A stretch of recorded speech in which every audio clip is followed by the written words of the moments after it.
backups going, so you should be fine. Cool. All right, whatever you like. Unless a bomb hits me, I should be fine. Okay, well, let's do it. Here we go. Hello, chat room. Thanks for being with us. Let's get my camera adjusted there. Okay. Here we go. I'm going to count it down, play the intro, and off we go. Begins in 3, 2, 1. I have Current Geek! Current Geek! Aha.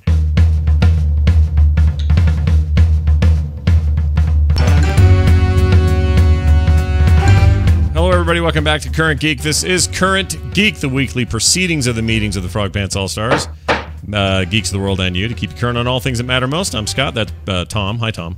Hi, Scott. Hey, man. It's like we meant to do this last week, and now we're doing it this week. Oh, that sucked. I had so the short of it is they cut a line, like a fiber line near me for some construction, and it turns out it wasn't cut by accident. They did it on purpose, but didn't inform anyone. Nice. Yeah, that's even worse in my opinion. I'd prefer an accident than just saying, we don't need to let anybody know. I had that happen to me once where a gardener cut my line, but it was entirely by accident. Yeah. See, that at least is like, oh, whoops, we didn't mean to. But this was like, you know what? No one will notice, even though Scott's got like a freaking business line, which indicates, you ought to probably keep that up and running and blah, blah, blah. But anyway, totally smeared our chances of having a show. But we're back. We're here. We have a guest. Ladies and gentlemen, welcome to the show, Mr. Dan Benjamin, head, founder, and host of 5x5 over the 5x5 network. Dan, how's it going? Hey, it's going good. Thanks for having me. You guys talk about getting a fiber cut. We had not that long ago. I think we could see it. A truck hit one of the fiber, the cables that run across here, and we were out for like a day or two. We keep ever since then. It's never been right. Never been right. Never been quite back to where you wanted it to be. Yeah, never. That's because they just used duct tape to put the fiber. Duct tape and gum. It's good to have you on. I was on one of your shows once and enjoyed it so much that it seemed at that time that meant, we'll have a more regular discourse on various things, and it's been too long, dude.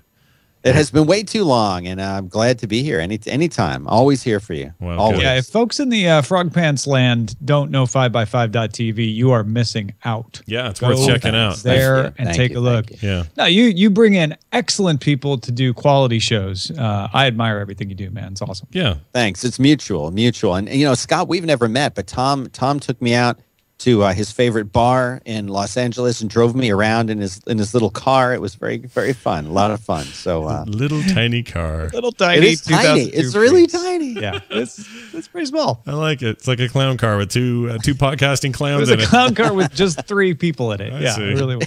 Very fun. That's all it can fit. That's good times. Well, let's jump right in. We got stuff at the top of the show, and it begins like this. Herbert Hoover, Secretary of Commerce in 1922, finds infant radio facilitates news gathering, as do many others in high public office. Thomas Merritt. One of the things that facilitates news gathering is our subreddit at currentgeek.reddit.com.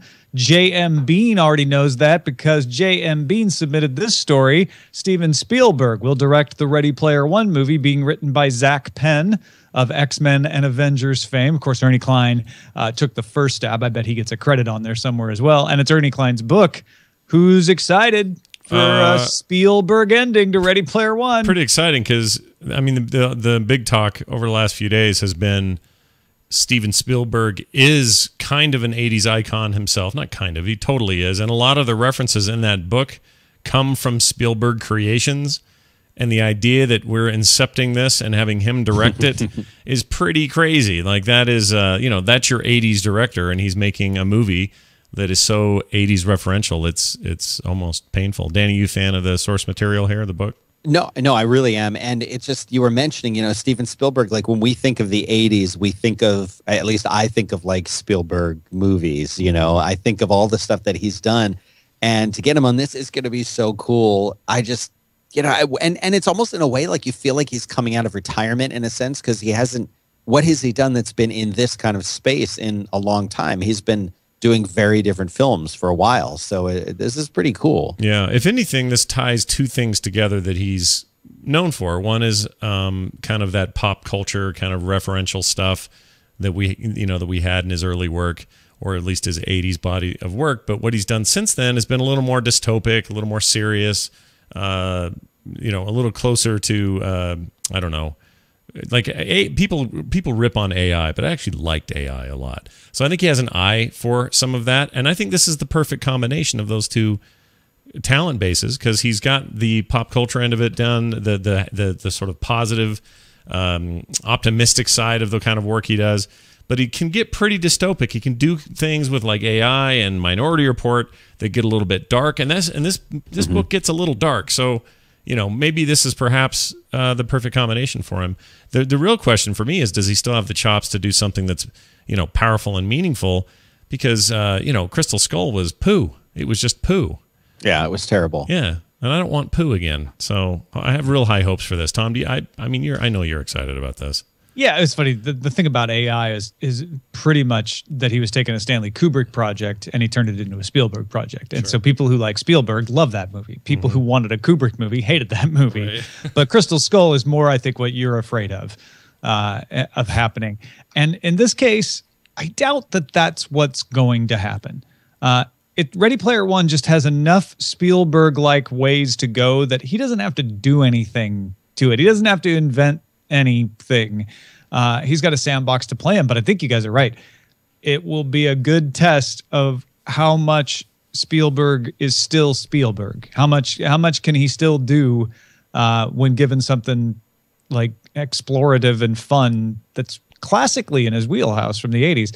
Also, they must cast Will Wheaton as President Will Wheaton, and they must cast Cory Doctorow. Yeah, it seems like that would be the smart thing to do, and I'll bet those guys are pretty pumped about the idea. But it's also, this is a director who has the clout and financial power to get it done, because there's a real problem here. If you gave this to a lesser studio, gave it to a lesser director, or gave it to somebody with lesser budget, they're going to have a hard time securing all of the licenses.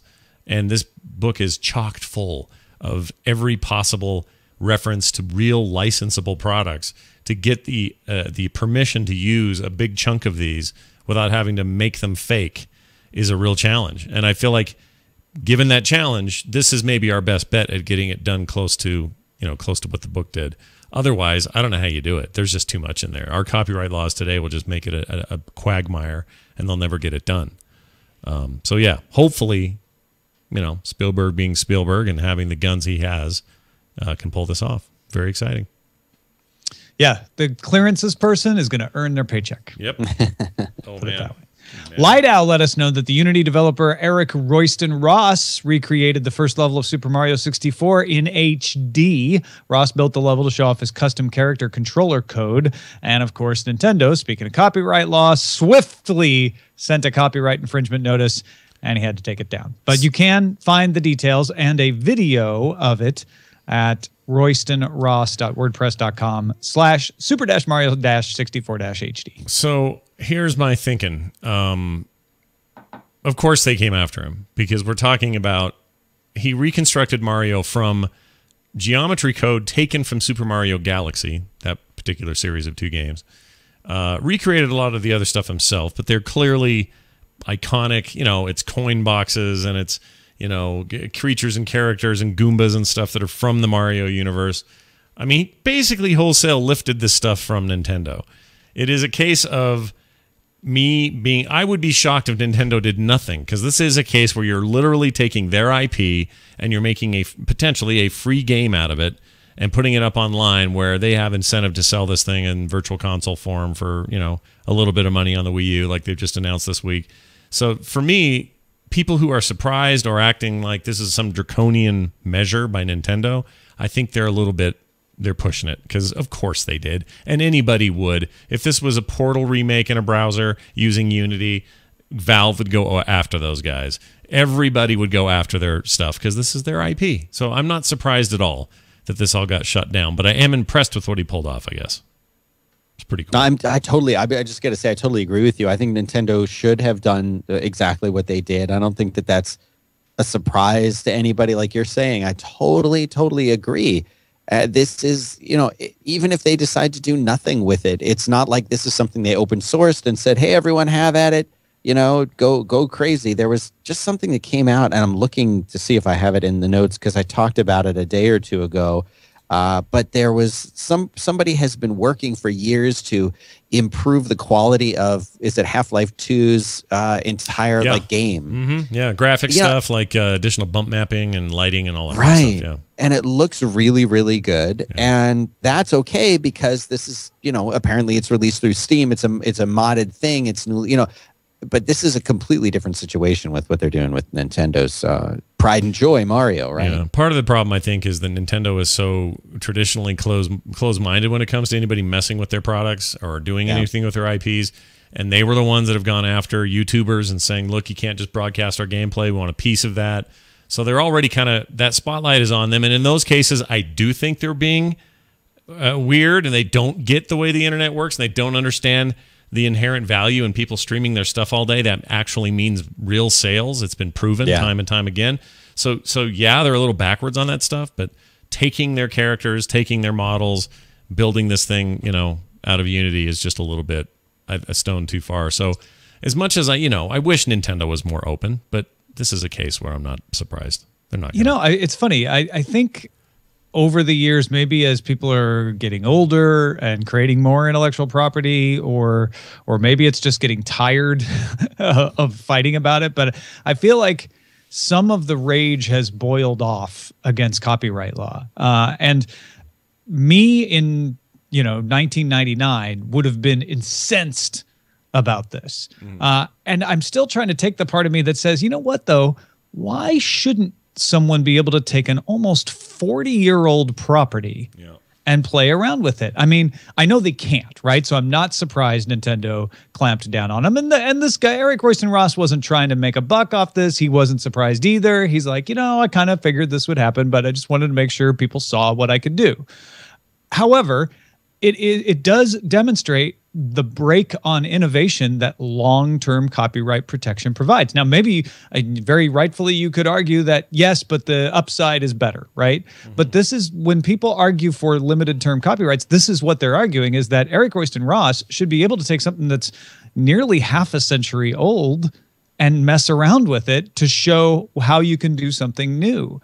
And maybe Mario isn't the best example because it's only 38 years old. But what about something from the 20s that's Disney that's still in copyright protection? So I think Eric Royston Ross approached this perfectly. He's like, look, I thought they might give me cease and desist. I wasn't trying to trample on their IP, and I pulled it down. I'm not going to fight them.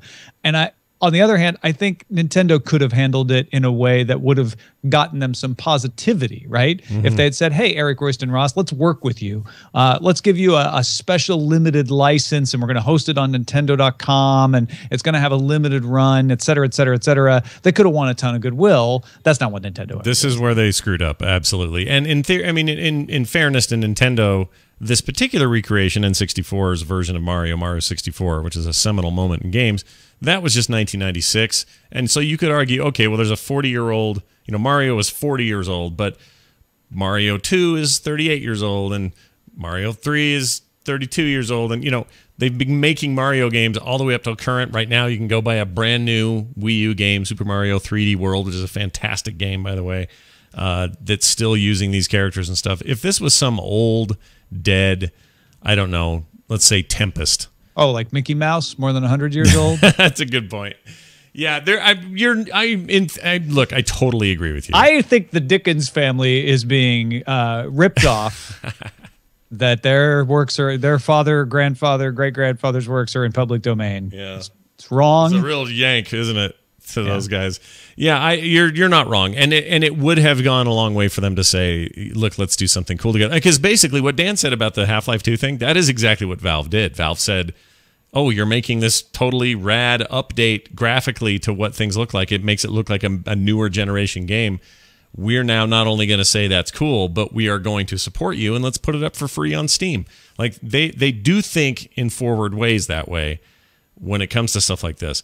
There's no reason why Nintendo couldn't have come up with something with that guy, and the base would have gone, oh, look at Nintendo, enlightened all of a sudden. They just don't do that. And because they don't do that, it's straight down the line. You have infringed. We are robot lawyers. Please take it down. It's You know, or they frustrating. could have even given him a job or something. You know, like what a better way to get a job at Nintendo than to say, hey, I modernized this thing and now it's, you know, it's a great new take on it. I mean, I would hire him. You know what I mean? Like Sure, that shows initiative, right? So he Yeah. seems like a smart guy. And not just initiative, but like qualified work. Like Right. he knows what he's doing and created a playable thing in a way that not a lot of other people could have. So yeah, I these things are always missed opportunities for Nintendo. They do this all the time. But you know, the segment of the internet that's shocked that they would shut this down. I think those guys need to relax. Yeah. I suppose. Rockout 5K pointed out Amazon's got a new program called Dash Button. Program gives Amazon Prime members a plastic Wi-Fi enabled button that you can then associate with a limited number of regularly used products like paper towels or razor blades. You push the button, the product is reordered from Amazon, and everyone's happy. And in fact, after you've ordered it once, you can't keep pushing it and accidentally order 100. It also gives a notification on your smartphone. Amazon is encouraging manufacturers to actually build the system into products. They have some examples like a coffee machine that can reorder beans when it gets down below a certain level, or even better, I think, is a water filter like a Brita that actually knows when the water filter is expired and reorders a new water filter. So I thought this was a April Fool's joke when I first saw it. Well, it did. It came out like the last day of March. I thought it was too. Yeah, it seems like it. But Dan, I mean, they've got an image here on their page of this little Tide magnet thing. Would you do this? Is this a thing? I feel like this is too easy for me to spend money on Amazon now. Maybe Oh that's the man, idea. no! I thought it was an April Fool's thing too. It seemed too funny. I like the idea of there being an intelligence that's there that says your Brita filter's running out or you're almost out of coffee, and if we order it now, you won't run out on Sunday morning when everything's closed. Like I like that. I like the concept of that.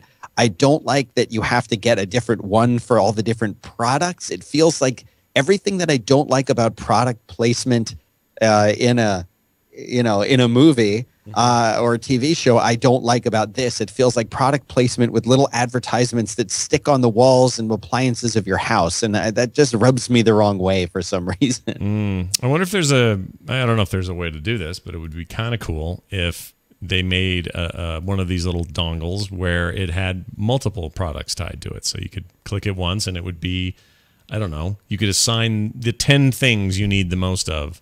I guess you don't run out of all 10 at the same time. Well, so they maybe do that have doesn't the work. Dash, which is the predecessor of this and is also in limited beta, so not everybody can get it. But it orders from Amazon fresh based on either voice recognition or swiping a UPC code.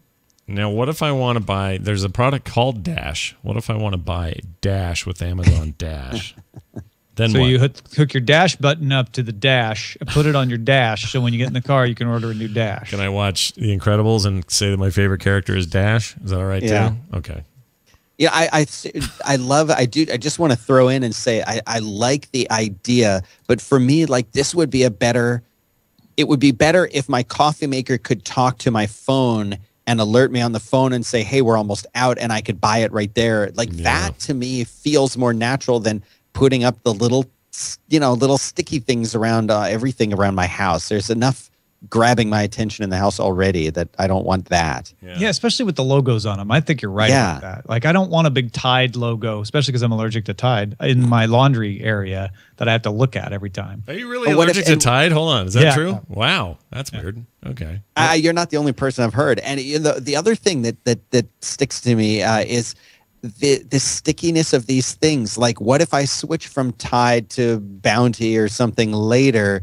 And I now have to physically to change my brand alliance. I have to remove something from a product and replace it with something else. I don't know. Well, that's the other brilliance of this, right? Is it's going to order the same thing every time. So if there's a cheaper version of it, or if you buy in bulk, suddenly get a discount, you're not going to be seeing those options. It's just going to be giving you the same price. Plus, if it leaves the sticky residue too, and they're hard to get off, you got to get a Goo Be Gone. Oh, that's okay. You can get a Gooby Gum button. Right. You got to push that to get more Goo Be Gone to then get rid of the Tide. Yeah, that's brilliant.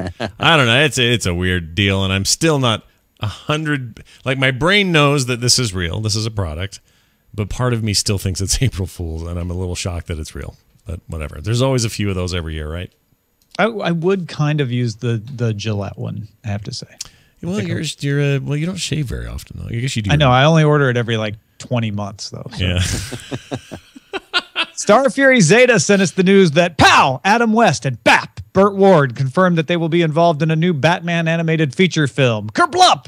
Ward told the crowd in the Mad Monster Party in Charlotte, North Carolina that you can look forward to a new animated Batman full-length 90-minute feature coming out on the 50th anniversary, and one or possibly two, but for sure one. Wham! I don't know about this, although in Tom, what you've just done, basically, I don't need it now. You've done all I need. That's what they're going to be doing. Right? I think it's fine. Like, I mean, we haven't seen much of Burt Ward other than the convention scene, but what's his name? Batman. He does all kinds of voice work. He's on Family Guy. He's on American Dad. Adam West. Yeah, he does all kinds of stuff. So certainly he's going to be used to this sort of thing. I mean, the real question for me is, will it be played entirely for camp? Is it purely like camp trying to be camp for a campy thing that wasn't necessarily trying to be so campy? Like, there's a lot of layers here that I'm unsure of, and I was a big fan as a kid of this thing, and I loved it, and I will surely watch it, but I don't know how far the tongue is pushed into the particular cheek we're looking at here. Scott, have you watched it like recently? Have you rewatched any of the original Batman series? So I know that stuff's out on DVD or Blu-ray or something. Yeah. DVD box set. I don't have any of that yet, and it's been a while since I've seen the series proper, but I did watch very recently, it was on Netflix, the film they made, which is basically the show, just 2 hours. And it's the one where he's running with the bomb, the famous shot of Batman running through a town with a bomb, and he can't throw it anywhere because over there are some nuns, and over here are some baby chicks, and over here is a bunch of kids, and he can never get rid of this bomb. It's fantastic. It's really wonderful. He's got shark repellent. So yeah, I've seen it, and it's silly. It's ridiculous, right? But that stuff's hard to recreate. It's like saying we're going to make a new Tom and Jerry cartoon, and we swear it'll be as good as the originals. I don't know how you do that. It's hard.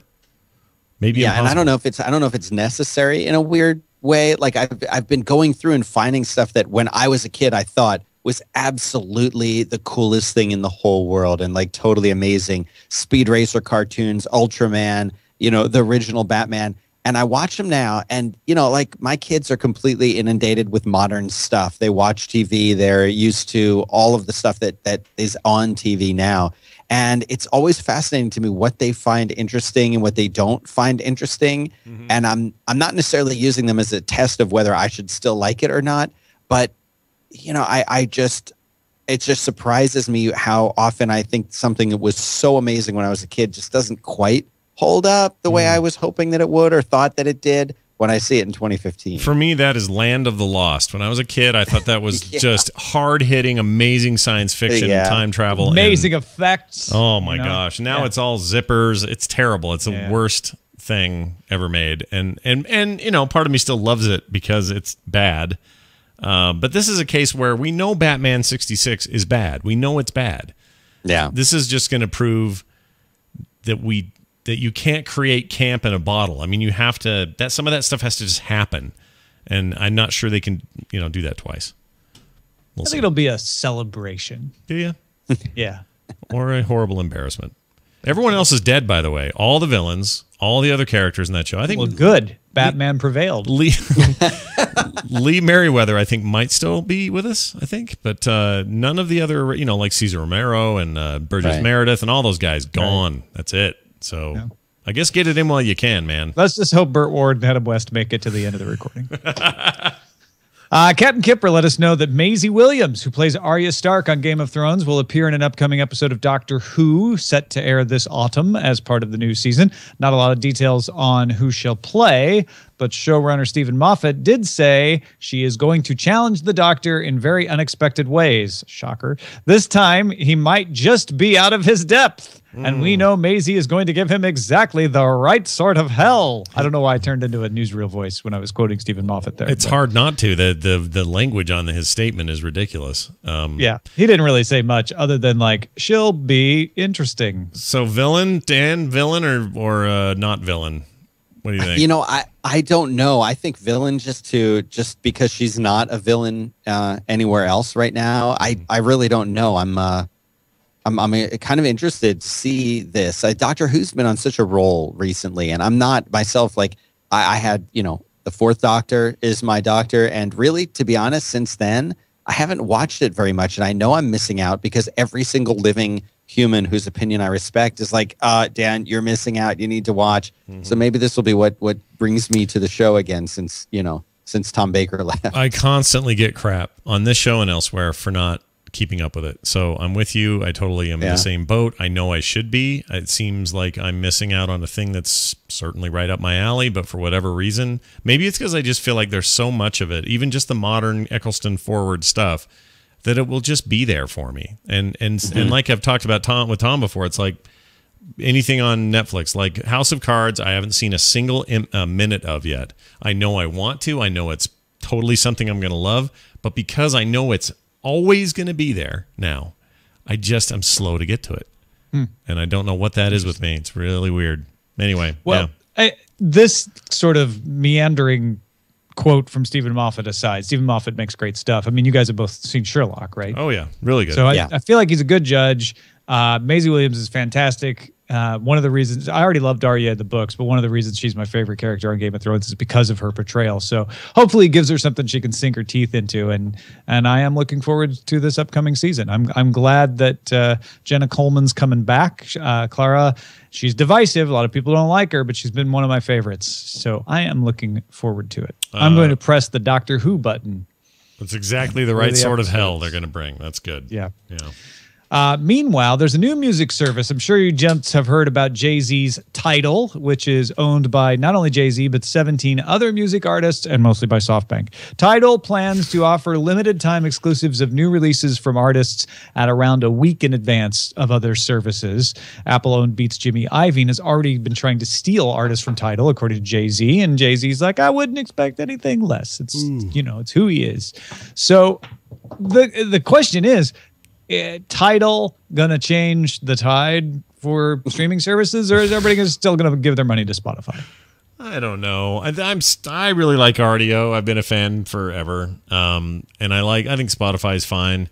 This is interesting in that it seems like at least the face of it is the artist and not so much some company working with artists. But like you said, they're not primary ownership anyway, and a lot of this just could be sort of like good PR to put Jack White up there with Jay-Z and all these other guys and make it seem, like a bigger deal. But I don't know. I'm starting to get a little saturated on the streaming services and what's available. And I don't know how many more I need to, if iTunes is really working on some service, which is possible, or if they're going to roll that into Beats, or Beats will roll into that, or if they'll be separate, or what RDO will do, what Spotify will do to respond, all this kind of stuff.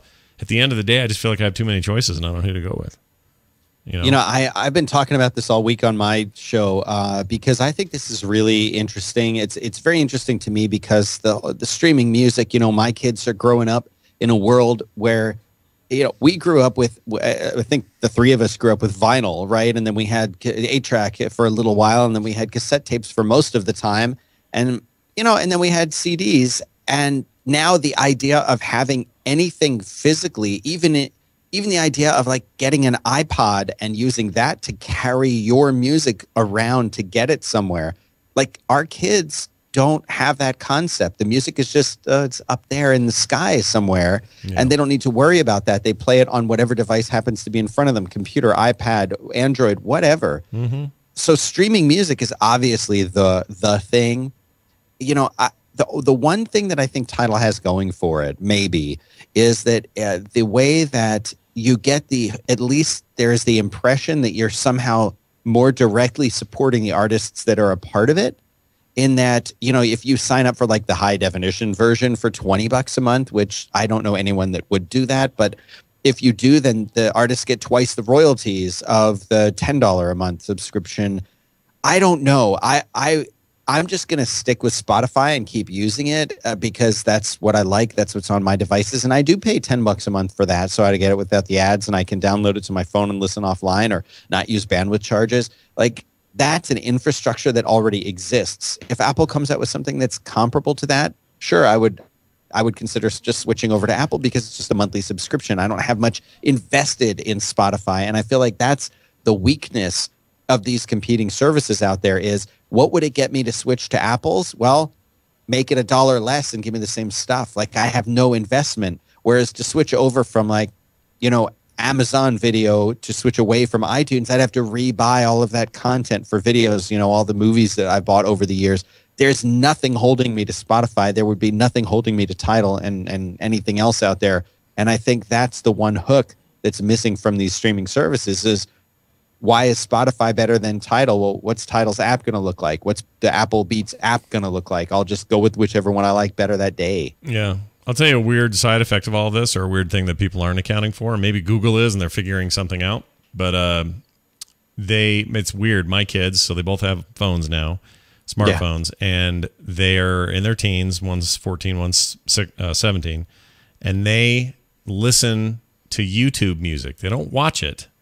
They listen to it. So they'll get a playlist on YouTube up, and let's say, I don't know, whatever music it is, big playlist full of music. They'll hit play. They'll put the device to sleep. You can still play the sound without the screen, and they'll listen to these playlists as if it's a streaming music service, but it's basically free to them, especially over Wi-Fi. They'll do it over Wi-Fi, sometimes over LTE, and that's good enough for them. It's not lossless. It's not some amazing quality. It's pretty standard. It's probably worse than what RDO and Spotify already offer in terms of their bit rates.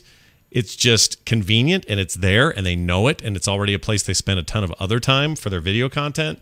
So I don't know if somebody at Google is at least paying attention to this, but that is happening like a lot. Them and their friends. With my own little, small bit of evidence, they all seem to love that. So, if you look at the YouTube charts, Scott, you'll see that the music channels for artists are consistently dominating most of the slots in the most streamed areas. And Vivo's partnership is essential to YouTube, and that's why Google has been trying to launch a music service through YouTube. They already have All Access, but they're trying to create a YouTube music service for that very reason. Yeah, well, and if you look at the list of the most viewed YouTube videos ever, it's like Gangnam Style and Dark Horse and Justin Bieber and Roar, and that's what dominates the most watch, and not by a little. They're by billions of views more than the ones following them. If you were just to look at this list, it's all music videos. Taylor Swift, Miley Cyrus, Jennifer Lopez, Shakira, Eminem, like Katy Perry, they dominate it. It's not Charlie Bit My Finger anymore, is it? That's right. Yeah. I saw Charlie Bit My Finger signing autographs at VidCon one year. Really? Are you kidding me? That's great. Not kidding you. That's hilarious. Like, not just standing around. Like, he had a booth that had a sign that said Charlie Bit My Finger. Oh, that's amazing. People lined up to get autographs. See, I understand the whole Grumpy Cat thing, because it's like you can make it. There's a visage there that you can make prints and posters and hats and shirts, and you can go crazy with the visual of it. But the Charlie Bit My Finger thing is very much this like combination of video, audio, and timing. And I can't. That blows my mind that there's got a whole booth dedicated to his brother biting his finger. I think, how old's that kid now? He's probably 12 or 13 or something. Yeah. Oh, that's hilarious. Amazing. I guess getting back to Tidal though, real quick before we move off of this, the thing that surprised me after this was announced was how many people I saw with a backlash against the artist-owned aspect of it, saying, oh, well, this is just more millionaires trying to steal our money. Like, the artists were trying to be like, hey, this is us, the actual people who make the art taking control. That was a big part of their presentation. And a lot of people just said, yeah, you're not like me. I don't identify with you. You're not an underdog in any way. You already dominate the music industry. Why should I support your so-called revolution? Which I did not expect to see that kind of reaction to this. Yeah, that is a little bit. Well, I mean, I don't know. I'm sure there's some fans excited. I just think you just get saturated. It's like, oh, everybody's got something to sell, and everybody's got a new product line, and the rap fight. It used to be back in the day, like the East Coast, West Coast rap fights. They were like dirty in the street. Now it's like, who's got more millions of dollars, and whose streaming service is going to win, and who's got the bigger limo or what. I don't know what they're doing, but that's what it feels like. It's like Jay-Z going up against essentially Dr. Dre with Beats. I know he's not as directly involved with Beats anymore, but that's the new battleground for these rappers in a weird way. Anyway, I'll stop being white guy here about the issues of rap. But East Coast, Third Coast, Salt Lake beef. Yep, YOLO swag or something. Microsoft unveiled the Surface 3, not the Surface Pro 3. That's already been out. This is just the regular one. This is the one that used to be the Windows RT, the one that ran on ARM processors, but not anymore. The new Surface runs on an Atom X7 processor from Intel. That means that it can run regular old Windows and regular old Windows apps. Starts at $499 with a 10.8-inch 1920 by 1280 clear type HD display, 2 gigabytes of RAM, and 64 gigabytes of storage in the base model, or for $599, you can get 128 gigs of RAM and 128 gigs of storage and 4 gigs of RAM. You got USB 3, mini DisplayPort, micro SD card reader, micro USB charging now instead of the proprietary attachment, and it ships with a free 1-year subscription to Office 365. You do got to buy the keyboard separately. That's $130, and the stylus, which comes with the Pro, is sold separately for this one, and you got to pay $50 for that. You can pre-order the Wi-Fi versions from Microsoft already right now, and you can also get LTE versions soon through T-Mobile and Verizon Wireless. Is the device pressure sensitive with the stylus still? Yeah, it's the same stylus, same deal. Okay. That's interesting to me, actually, because they did the Surface Pro 2 anyway, and I didn't have any experience with the 3, but with the 2, that had really, really good, like for artists, it was a good solution. Even a good alternative to, say, a Wacom or something. I was really impressed with it. If they can carry that over to this particular version of it, this lower form factor, less power, whatever version, and I can run something like Photoshop on there, that's actually a price point that's pretty attractive. That's the key kicker. Are you going to be able to run Photoshop on an Atom X7 with 2 gigs of RAM? Probably not. 4 gigs of RAM? Probably not. Yeah, it'll end up being, some, I don't want to use GIMP, but something like that would work. I mean, that's the trick here, is you've got to have this balance. And the actual Pro series, those run all that stuff great. But on here, maybe not so much. But yeah, that's really what, just from an artist perspective, we're always looking for something with great stylus support, great pressure sensitivity, and good compatibility with software. And I feel like Microsoft is the closest to striking distance for that perfect setup. Even Wacom themselves, they've got their little Android portable thing, but it's really not that great compared to the Surface Pro 2 and maybe 3. So yeah, I don't know. I just feel like Microsoft could do a lot for artists. I don't know if they have any motivation to. Maybe they don't care about that market. I don't know, but that's interesting to me.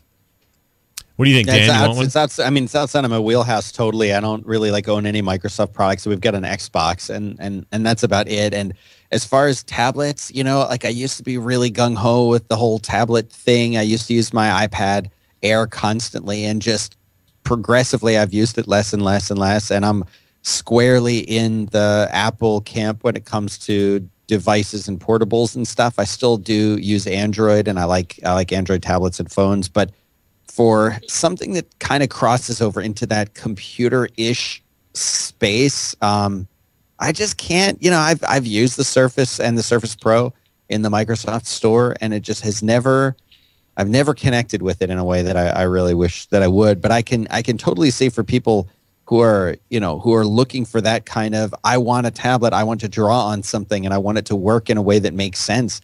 This could potentially be something pretty cool and pretty important. Yeah, I would think so. I mean, you're did you get into the 6 Plus? Is that what you've got? No, I'm still on the old 5S right 5S, here, but okay. the 6 is next coming up. All right. So the reason I asked that is I'm finding a lot of people I know, both in tech and out of tech, who were major gung-ho, iPad or tablet users.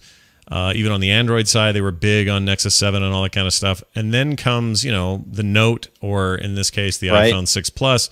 And those people are telling me more and more that their iPads are gathering dust and their Nexus 7s are gathering dust, and instead they're using their what Will Smith calls the Duke. They're using the big fatty instead, and it's kind of that perfect middle ground. And I just wonder if that's why tablet sales have stalled so much, is because we just see so much of that. I think you're on to something. I really do. My mom has the 6 Plus, and I've used it a number of times whenever I see her. She lives in town now, so I get to see her more often, which is great. And she's got a 6 Plus, and I'll tell you what, the screen is clear and beautiful and big. And if I owned a 6 Plus, I would probably never use an iPad or my Nexus 7. I would never pick that up, because that satisfies all of those needs completely. The downside is it doesn't fit in the pocket of my jeans, which is how I determine if I can own that phone or not. Yeah. So it's just that's the one downside is it becomes a two-handed thing where I can still kind of use the 6 with one hand or if I need to do the 2, but you when you're holding the 6 Plus, it's definitely the sort of what I call the hunt and peck style, or the, no offense, the retiree style of using a device like that. So not for me yet. I'm holding out. All right. I'll throw in there. Eileen got the Note 4, and since she got it, her Nexus 7 is collecting dust. So it's not even an Apple thing that you guys are talking about. It's just screen size. It feels like it's across the board. It's just an interesting turn of events. All right, we're going to jump to the pop quiz real quick here because it's awesome, and I can't wait to do it. And Dan has no idea what his subject is. So right, it just says, I'm looking just so that for the audience's sake, the inside baseball section, you guys have prepared this wonderful spreadsheet with all the different things. There's all notes in there. And then underneath that, it says pop quiz. And all it says under pop quiz is just Dan. So I'm a little worried about. Yeah, you should. Questions about your life, Dan. We can't have you cheating. We now. brought your mother in. That's right. All right, here we go. America scores and wins. All right, it is time for the pop quiz. This is a favorite part of the show for a lot of people. They love this. This is where we pick an area of the guest's expertise, and then we quiz them on it. Tom scores it in ways that are somewhat dubious, but it works. If you get it right, if you get it wrong, and Tom will score it up at the end and tell you how you did. I'm a little worried. Here's your first question in the subject of programming trivia. Programming, because we know you come from programming. Okay, because we looked this up on your Wikipedia page. Yeah. So here you go. I don't know how this is going to go. Number one, or I guess first question. What QBasic command will delete something on a hard drive or a floppy disk? Oh my gosh. Wow. I'm trying to remember that myself. Is it Dell? D-E-L? You are incorrect. It is kill. K-I-L-L. Kill. But you're right. In DOS, it would have been Dell. Or not DOS, but you can use it in DOS. Okay, next one. What year did Microsoft release Visual Basic 6.0? Oh. And you can get this within 1 year of the correct year. So if you pick the wrong one, it can be within a year. I'll throw out 96. All right. You are so close. 98. Oh, man. We're going to give him a half point then. All right, half point. point. That's pretty damn close. Especially going back that far. Yeah, it's not bad. All right. Who created C++? It's an individual's name. Literally, I've just lost all of my street cred now, but it's... The answer found in the Year in Tech History, illustrated by Scott Johnson.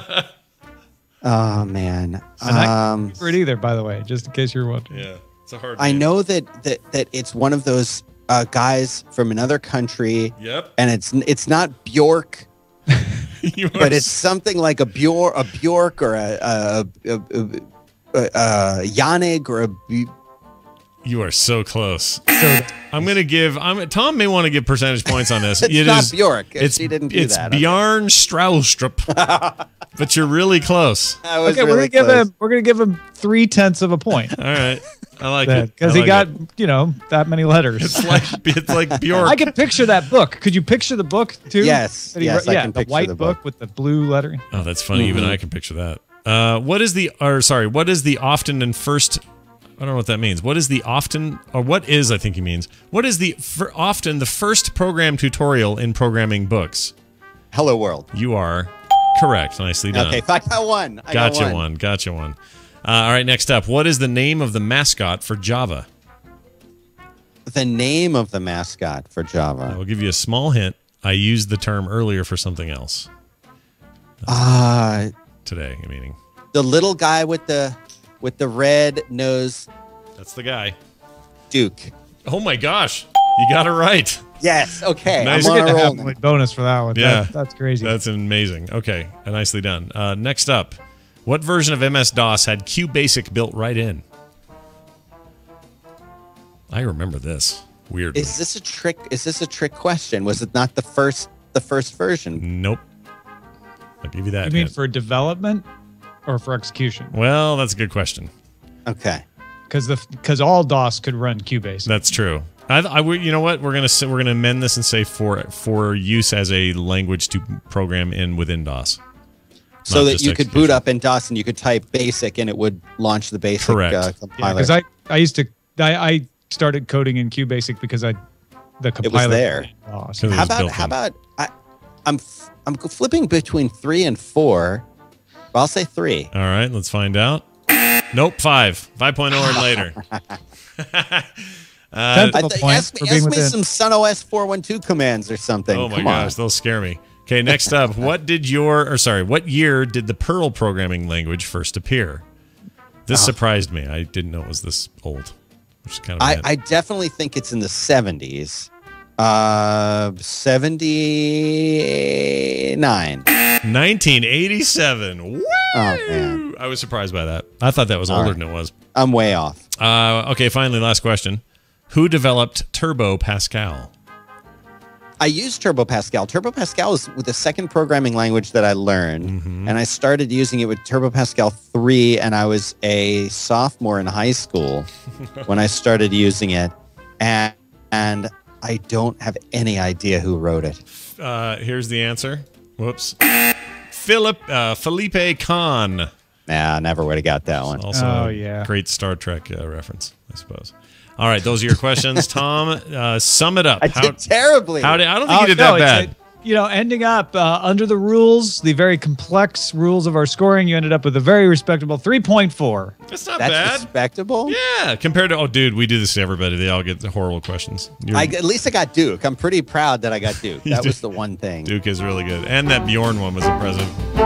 Nicely done. All right, that means it's only time for this. The future promises even more startling things to come. This right here is a segment of the show we call Forecast. It used to be an entire show all by itself, and that makes people sad every time we say it. But hey, here it is, surviving as a segment. And we come up with predictions about the future, usually technology related, not always. And I did this one. I actually had it for last week, and I'll just use it again today. I think the first killer apps in VR being a thing we talk about on the show quite a bit, will not be games. Everyone thinks they'll be the first killer apps will be games. I think games will definitely be a huge part of it, especially the long tail when we figure out what we want to actually play in those worlds. But I don't think they'll be games. I think it'll be ordinary spaces that you can just kind of walk around and hang out in, like museums and places you haven't been, recreations of historical places, natural places, or even just the freaking beach, or a nice quiet white room where you can finger paint on the wall. I don't think it's going to be, a bunch of shooters and, you're just the stuff people always go to automatically on that kind of thing. It'll just be a place to go. It'll be me walking around Dan's studio, or him walking around the men's room at Shea Stadium, or whatever. I don't know why I chose that.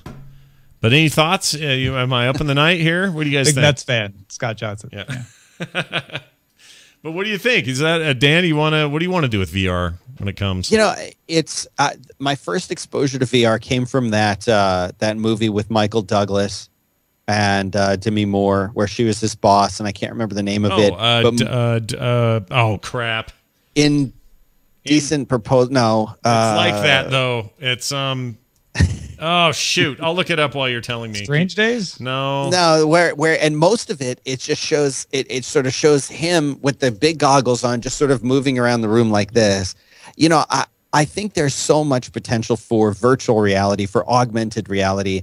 How cool would it be to do the kind of thing that you're talking about, to collaborate with somebody, or to go and hang out and explore a different space that you can't get to or you can't see right there? Disclosure. Thank you, Iceworm. That's it. Interacting with people, or experiencing something, working on something with someone that is a physical, tangible thing. That's something that's really hard to do right now. What if we were designing a car, for example, and I wanted to show you this physical thing, and you had to look at it and spin it around? I mean, that's really, really cool to me, the idea of doing something like that. I think people always think about it in terms of games, because that's where a lot of new technology seems to show up and become accessible to people in their home. You look at Microsoft Kinect, you look at the first Wii controllers, where you could move them around in real space. this new, where else are you going to get that kind of technology if you're a regular person not working in a tech company in Silicon Valley? Where are you going to see that? It's going to be in through a game. So it seems like a natural kind of an application for it, but I totally agree. And I think it's very insightful. That's probably not where these things are going to go in the long term. They're more valuable for assisting with things. What if you're a surgeon and you want to assist with a surgery? You could put this on and help out with that. You know, what if there's somebody in a remote location? I think we've seen movies where, you know, where there's a surgeon on Earth and then in outer space, the arm is doing the surgery for the person. I mean, that's absolutely the future for people. And I think this is the way we get there. There's a lot of wellness applications. There's been a lot of talk this week about a guy who's building some anti-anxiety. He deals with panic attacks and horrible anxiety his whole life. So he's building the simulation that very directly creates situations and scenarios that are along the lines of professional therapies as well, but bringing in that cognitive sort of visual and audio stimulus and putting giving you presence in places that stimulates the part of us that can relax, that can push problems to the side, that can clear our minds, and all that mindfulness training and stuff can be done in this way. Like, I think there's applications for that kind of stuff long before we find out what the killer game apps are going to be. I mean, right now they're mostly horror games because they freak everybody out and you're in that world and there's not much you can do. Just the idea that games will be the forerunner this time, I think, is not true. I think the forerunner for the mass audience anyway is going to be those kinds of experiences. Tom, I think you might be right, but I don't think it's going to be places you can mill around in. And the reason I say that is that's been the case before. It's like, oh, CD-ROMs. Now you can virtualize the museum and walk around at it. And people are like, great, I don't want to do that. It makes a great demo, right? People, it wows you. You're like, ooh, it's 3D and I can click and it's like I'm there. But then people are like, yeah, but what do I do? What can I actually do there? Yeah. And so I think it's not so much it's going to be spaces you can mill around in, but spaces you can do things in. And I'm kind of borrowing a page from what Dan said here too. And the surgeons and all of that sort of thing are great examples. But I bet we can't even imagine what somebody's going to come up with where you can suddenly walk around on Mars, right? Like what if the killer app is that you can launch something that goes to the moon and is controllable, and maybe there's a bunch of them that are really cheap, and they can spread out on the surface, and suddenly with VR helmets we can all explore. And you can even pick things up, and you can do scientific tests and crowdsource certain baseline exploration things, and you're participating in science. You get to walk on the moon. I don't know, but it's going to be something where you get to do something, because the killer apps are either entertainment based or informational, and actually more often they're informational than not. Email was, the killer app for the internet. The web was the killer app for the web, or the web page, right? So I feel like you're right, Scott, to say it's not going to be the game, but it's got to have to do more than just be a space that you can walk around in. It's going to have to let you get something out of it, I think. Yeah, if you and interact with your environment. Sure. Yeah, I totally agree. My favorite thing I've done, I have the Oculus Rift DK1, the original developer kit one, which now seems like almost garbage compared to what they've come out with since. But first thing I did was put that on, and we tried a roller coaster, and we tried this thing where you just walk around this house, and we tried one that were more directly games. In a mech game where I'm sitting in kind of a cage and I'm shooting stuff, which is fun. That's all good. But my favorite experience is where I sat in a small space pod and never interacted once with any of my environment other than turning my head up and down. And the space pod just took off, went into space, and flew past all of the planets in our solar system, had information about them on a little heads-up display that would pop up on the left if I wanted it.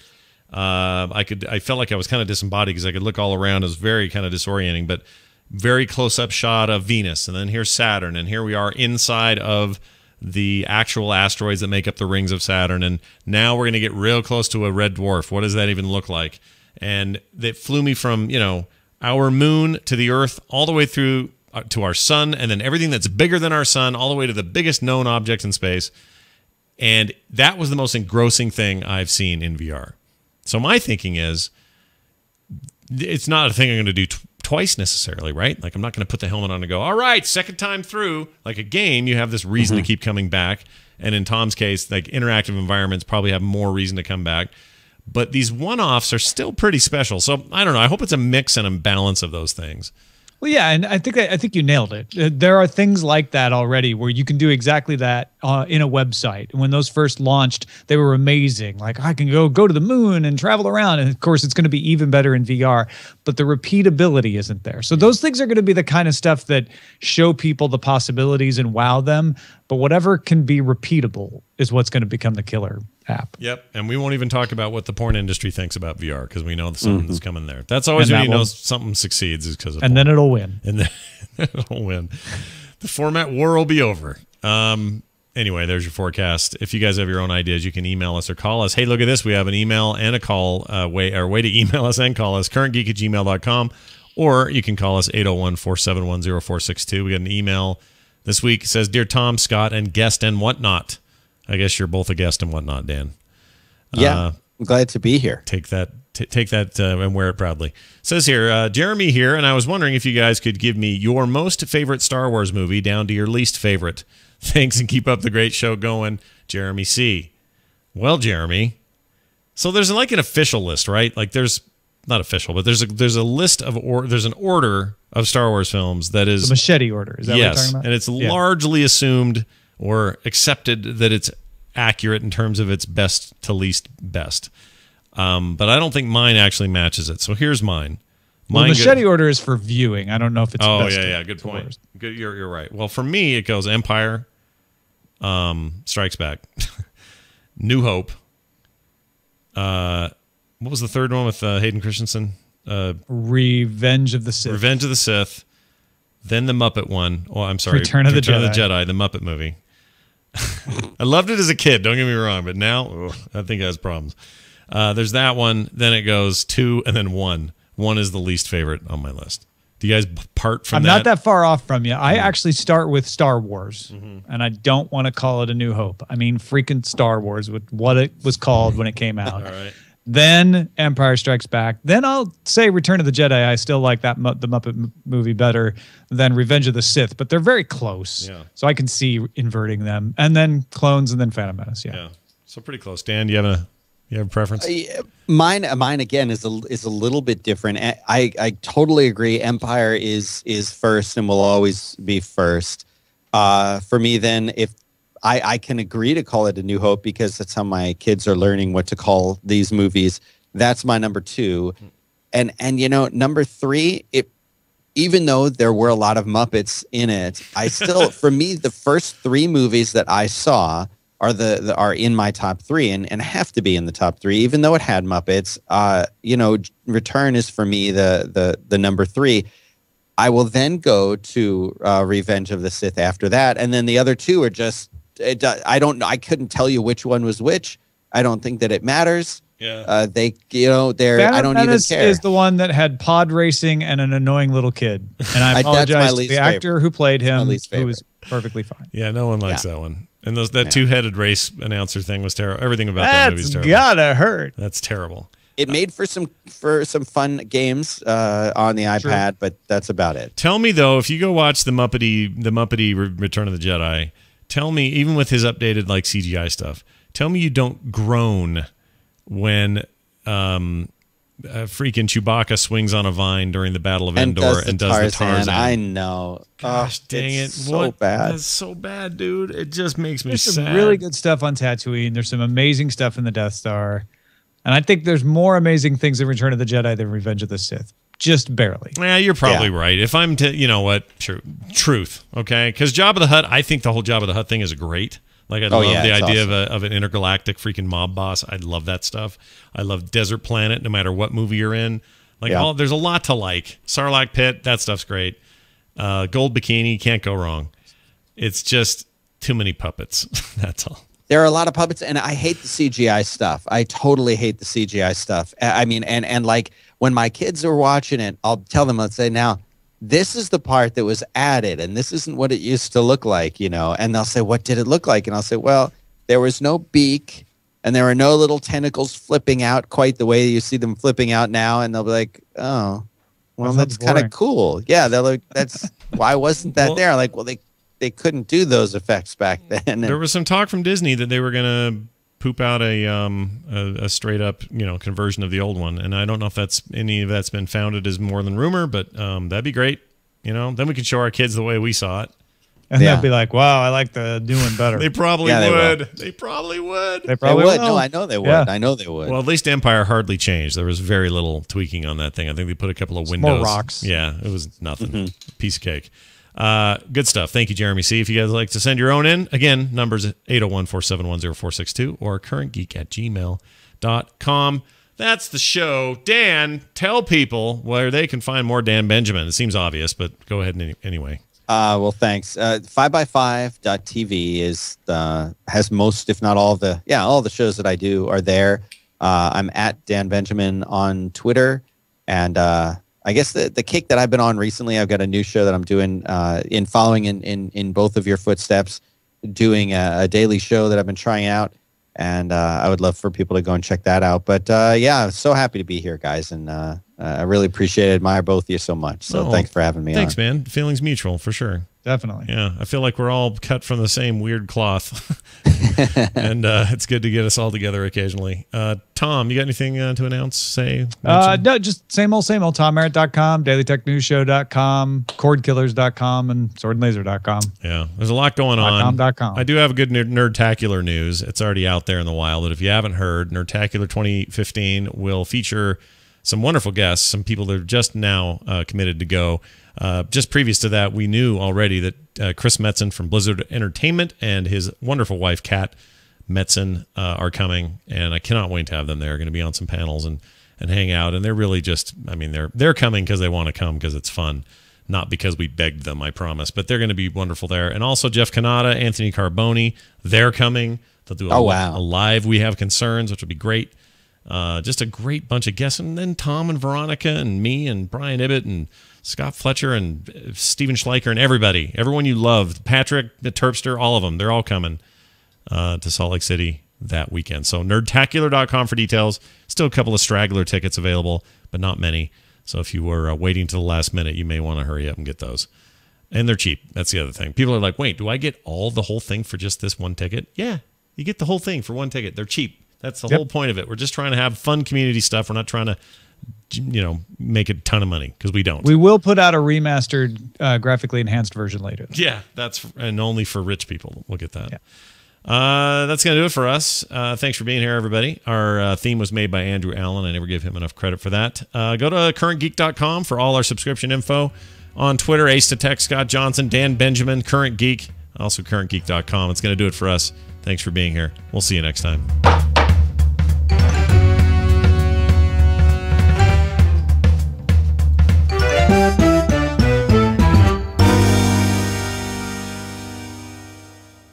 Well done, everyone. Good stuff. That was fun, guys. Yeah, that was good. I couldn't believe still can't believe I got Duke. You got Duke. I'm impressed. When you were saying mascot, first I thought it was gonna be the Linux mascot, and I was terrified because I was drawing a blank. It's Tux, but I was drawing a blank. I'm like, please, and then I'm like, okay, hope if they're really digging into my roots, they'll ask me what the name of the FreeBSD mascot is, which is Beastie, by the way. But oh man, I can't believe I pulled that out. That was my only redeeming. That was an excellent piece of deduction. Well done. Yeah. Hey, I think the hint is what sealed the deal for me. Dan, if you had to guess, how much OS 10 code is still FreeBSD? Oh man, is there a lot? Is it a little? What do you think? Obviously, in the early versions of OS 10, it was pretty much. If I had to guess, it was like under the hood. It was probably 99% FreeBSD, and then the graphical user interface just sitting on top. I think they've come a long way. I haven't looked into the Darwin code, if they're still even releasing Darwin code, in a long time. But I was just looking that up to see, actually. Yeah, I think it's a lot less. If I had to guess, I'd guess half nowadays. But, there's a whole lot of stuff that just works that they don't need to redo. They've done a lot with the file system, but the basis of, the networking, I don't know how much networking stuff they've had to change. Networking stuff is rock solid. the core stuff of just moving files around and managing stuff behind the scenes and multitasking and things like that. I mean, that was just rock solid in FreeBSD. I'm not sure how much they would need to do. I'd be very curious to all know those that. commands and terminal stuff, they still work great. And, Yeah, it's all perfect. Yeah. They had Darwin 14 came out September 18th, 2014. Huh. Nice. Well, Nice. Who would have known? Who would have thunk it? As the And kids it's say. actually based directly on BSD through Next, not on FreeBSD. Oh, I thought it was Right. FreeBSD. No? Now, thought it was FreeBSD is FreeBSD. a fork off of BSD. Oh, I had no idea. Well, shows what I know. There's BSDI, there's OpenBSD, there's NetBSD. so much. Yeah. Well, Yeah. may we all find the BSD that fits They're us all the Unix. best. They're all Unix down deep. Yeah. It's a Unix system, as they'd say in Jurassic Park. Oh, God. That was the worst. It is the worst. Dan, thanks, man. Have a great weekend, dude. And Thank you. we'll do something together soon, I'm sure. Thanks, All y'all. right. Sounds Thanks, great. everybody. See you, Tom. Bye. Do it all anymore. Oh, hello. Tried to tell you to wait. Hold How long on. will it last, sweetie? That's Stop. gonna be the question of the century. Okay.